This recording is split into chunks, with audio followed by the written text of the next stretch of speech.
My name is Boyu Wang, and I'm going to talk about the definition of perfect graphs and show some examples, counterexamples, and the theorem about perfect graphs. Firstly, the definition of perfect graphs. An undirected simple graph is called a perfect graph if, for every induced subgraph of the graph, its chromatic number is equal to its clique number.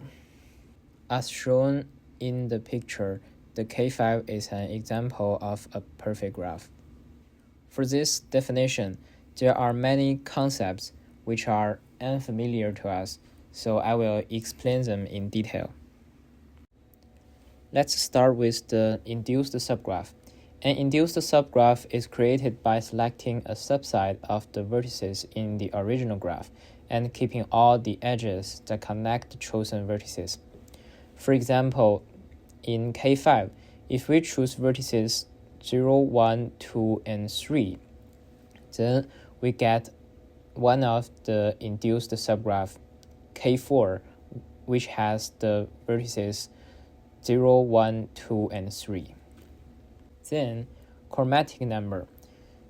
Chromatic number is a familiar concept which we have talked about in the class. It is the minimum number of colors needed to color the vertices of the graph such that adjacent vertices have different colors. Also for the induced subgraph K4, the minimum number of color should be 4, so the chromatic number is 4. The clique number is the number of vertices in the largest clique of the graph, and the clique is a complete subgraph. So for the induced subgraph K4, obviously the largest complete subgraph is itself still K4, so the number of vertices is 4, so the clique number is also 4. And in that case, for the induced subgraph K4, the chromatic number is equal to clique number. And that is one of the induced subgraph of K5. So if we want to show that K5 is a perfect graph, we need to check every induced subgraph of K5. Here are two examples for the perfect graph, and one of them is K5. You can check the clique number and the chromatic number for any induced subgraph of them. And for this graph, C5 is a counterexample for the perfect graph. One of the induced subgraph of C5 is itself. Then we can check its chromatic number and clique number. By applying several colors, the chromatic number is 3. However, the largest complete subgraph of C5 is any two adjacent vertices and their edge, which means that the clique number of C5 is 2. So C5 is not a perfect graph. The perfect graph theorem, which is sometimes called the weak perfect graph theorem, is that the complement of a perfect graph is perfect. And the strong perfect graph theorem is a graph is perfect if and only if either the graph nor its complement contains any odd length cycle with length bigger or equal to 5 as an induced subgraph. And the strong perfect graph theorem is strong since you can use it to directly prove the weak one. That's all the basic information about perfect graph. Thank you. Hello, my name is Reljin, and I am going over related Sage Math commands for perfect graphs. I will also be going into examples of how bipartite and complete bipartite graphs are perfect. It is first important to understand how Sage Math generated this graph here. As you can see here in the command window of Sage Math, variable p is given a graph function that creates a graph of vertices 1, 2, 3, and 4. Inside the parentheses, we can see our vertices and our edges inside the square brackets. The next line of code p.plot will output the graph here. Now that it's clear how graphs and images of graphs are created in SageMath, let's dive into related functions to perfect graphs. The command chromatic_number will output the chromatic number of the graph. As Boyu explained, the chromatic number of a graph is the minimum colors needed to color the graph. To find the chromatic number, choose any color vertex 1. I will choose red for this demo. Now we look at vertices that are connected to the vertex 1, and these are vertex 2 and 3. We will now choose a different color for these vertices. I will choose blue to showcase this. This leaves vertex 4 to be colored in, and we color this red to get the minimum colors used. Only 2 colors were used, so the chromatic number of this graph is 2, and this is what the program outputted. The next command that is useful to understand when talking about perfect graphs is the clique_number command. This command will output the clique number of the graph. As Boyu explained, the clique number is the number of vertices in the largest clique on the graph. To show this, if we look at this graph, we can see the biggest clique on the graph has 2 vertices connected to it. The command outputted that the clique number is indeed 2 for this graph. Another important command in SageMath is the command is_perfect. This will output either true when the graph P is perfect or false if the graph P isn't perfect. In this case, we can see that SageMath outputs true for this graph because the graph chromatic number is 2 and the clique number is 2. When a graph's chromatic number and its clique number are equal, the graph is known to be perfect. An example of a perfect graph can be shown as a bipartite graph. A graph is known to be bipartite when the graph satisfies 2 conditions. The first condition is that the chromatic number must be equal to 2. Another way of saying this condition is that the graph is 2 colorable, which was explained in the last slide by showing this graph. Condition 2 states that the graph has no odd cycles. A cycle in a graph is a path that starts at any vertex and ends at that very same vertex. When we look at this graph, for example, we can see that the cycle is 4 when I start at vertex 1 and then go to 2, then 4, then 3, and then back to 1. See that the cycle of the graph is 4, which is an even number which satisfies this condition. Since both conditions pass, this graph is a bipartite graph. If we dive deeper into how this bipartite graph is a perfect graph, we can see some similarities in the definitions of each graph. Each definition must deal with the chromatic number. As last slide stated, the graph is perfect because the chromatic number and the clique number are equal. This brings us to an interesting observation about bipartite graphs. It is said that every bipartite graph, the chromatic number will always be equal to the clique number. Thus, all bipartite graphs are perfect graphs. There is one more main connection between bipartite graphs and perfect graphs, and this must deal with the strong perfect graph theorem, as Boyu explained. This connection is the no odd cycles of both the bipartite graph and strong perfect graph theorem, which is a very interesting observation. Moving on to a special case of bipartite graphs, which are complete bipartite graphs.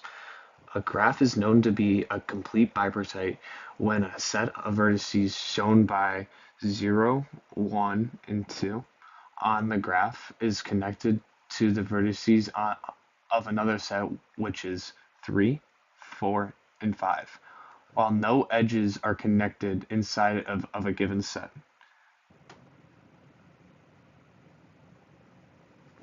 As stated on the last slide, the conditions still hold for complete bipartite graphs. When we run the commands listed earlier, we can see that the chromatic number is 2 and that there is no odd cycles as this graph is even. This tells us that the graph is bipartite. This is also a perfect graph as the chromatic number and the clique number are both equal to 2.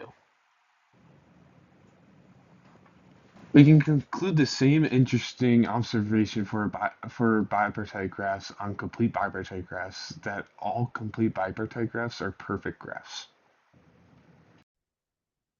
Hello, I'm Jian.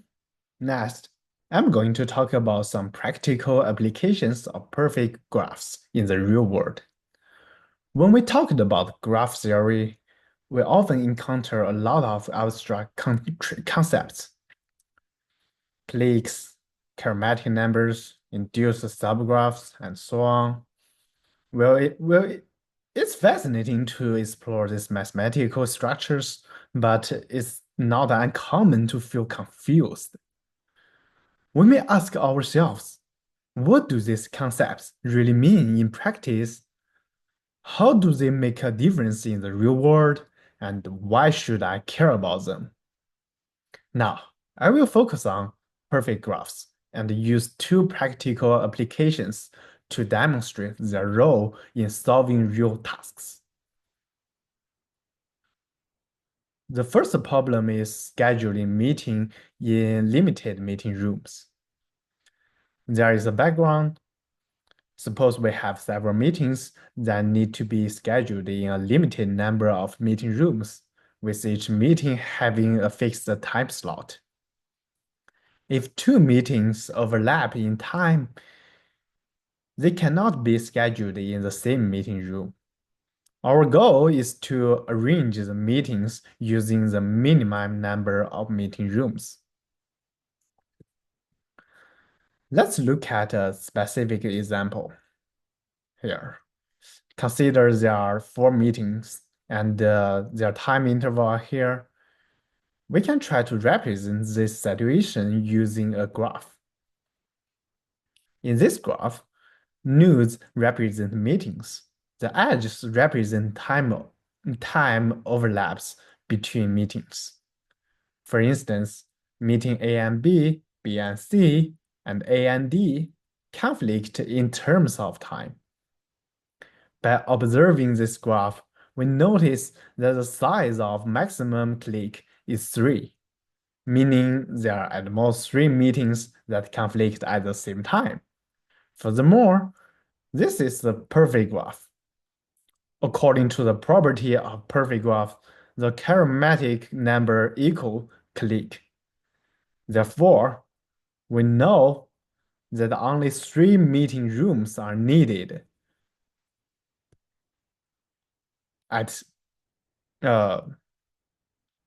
to schedule these meetings. The next problem is on network design and optimization. Imagine managing a wireless communication network where devices need to share limited resources like frequency channels. The challenge is to minimize interference while using the fewest channels possible. Then also, there is a specific example. This is devices and the devices interfered. We can get a graph. For this, nodes represent devices, edges represent interference between devices. According to the strong perfect graph theorem, uh, this is it's an important theorem to determine if a graph is a perfect graph. A graph is perfect if it contains no odd length cycles or their complements as induced subgraphs. This graph is perfect graph. Then, by observing this graph, the size of maximum click is 4, the chromatic number is 4 too, so we can conclude that we only need 4 channels for this problem. Actually, we even can use graph coloring to assign channels. For this, we can conclude devices AD gets channel 1, devices BE gets channel 2, devices CF gets channel 3. This ensures no two interfering devices share the same channel. To sum up, through the above two examples, we can see that the perfect graph has strong practical value. And as the factors increase and the graph becomes more complex, the problems it can solve will also become more diverse. Okay, that's all my part. My name is Sreyan Banerji, and today I'll be talking about algorithms specific to perfect graphs. Perfect graphs are a fascinating class of graphs because they simplify computational problems that are otherwise complex for general graphs. My presentation focuses on 4 such algorithms: finding maximum click size, chromatic number computation, recognizing perfect graphs, and maximum independent sets in perfect graphs. So what's a maximum click size? The definition is the maximum click size is the largest subset of vertices where every 2 vertices are directly connected. The steps to find the maximum click size are as follows. Check each subset of vertices for connectivity and identify the largest subset where all vertices are connected to one another. For example, if you look at the graph here, the maximum click size is 2. Let's choose any vertex here. Let's choose vertex 2. We see that vertex 2 has neighbors vertex 1 and vertex 3, but 1 and 3 are not connected to each other, therefore not forming a triangle. If we follow this same process on every other vertices, then we see that the maximum click size is always 2. So here it's 2, 2, 2, 2, and 2. Let's start with the chromatic number. The chromatic number of a graph is the minimum number of colors needed to color its vertices so that no 2 adjacent vertices share the same color. In perfect graph, there's a unique property which says chromatic number equals the size of the largest click. Now the steps to finding the chromatic number is find all clicks in the graph, identify the largest click, and if the graph is a perfect graph, then chromatic number equals the size of the largest click. In the graph to the right, the graph K5 has chromatic number equals to 5 because each vertex is connected to every other vertex. If you go back to the definition of the maximum click size, then you can also see that the maximum click size of the graph is also 5, making this graph a perfect graph. In this example, the maximum click size is 4. As you can see, 0, 1, 2, and 3 are all connected to each other in a cycle and among themselves, making the maximum click 4. If you evaluate the chromatic number in this graph, you're also going to find the chromatic number is also 4, making this graph also another perfect graph. Let's finally talk about how to recognize perfect graphs. We do have the property where the maximum click size equals the chromatic number in a perfect graph, but you can also recognize perfect graphs via another approach. A graph is perfect if neither the graph nor its complement contains an odd length cycle of size greater than or equal to 5. The steps are as follows. Check the graph for odd cycles, compute its complement, and check the complement for any other odd cycles. Let's illustrate this with an imperfect graph. Here, this graph contains an odd cycle of length 5, as does its complement. This violates the perfect graph condition, making this graph imperfect. If you want to double check if this graph is actually imperfect or not, you can show that the maximum click size does not equal the chromatic number.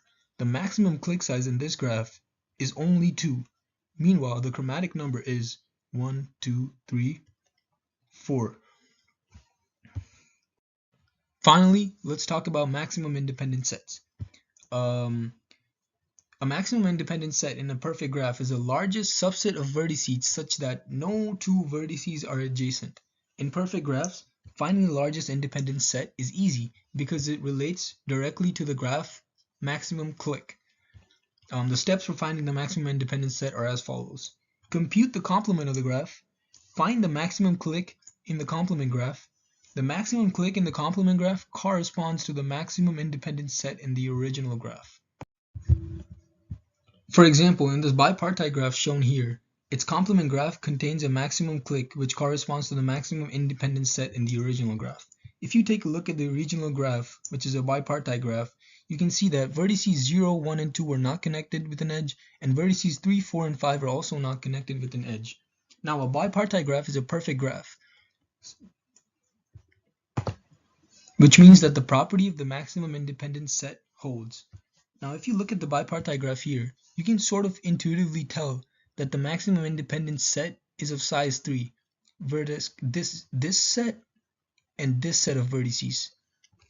You can formally define it by finding the complement of the graph, where you can see that this top set is connected and the bottom set is also connected. In this graph to the right, the maximum click size is 3, 1, 2, 3, and there's 2 such sets like this. So therefore, the maximum independent set in the original graph is also 3. To summarize, perfect graphs simplify computational problems by leveraging their unique properties. We have explored 4 key algorithms: determining the maximum click size, calculating the chromatic number, recognizing perfect graphs, and finding the maximum independent sets. These algorithms illustrate how perfect graphs connect theoretical properties with practical computational efficiency.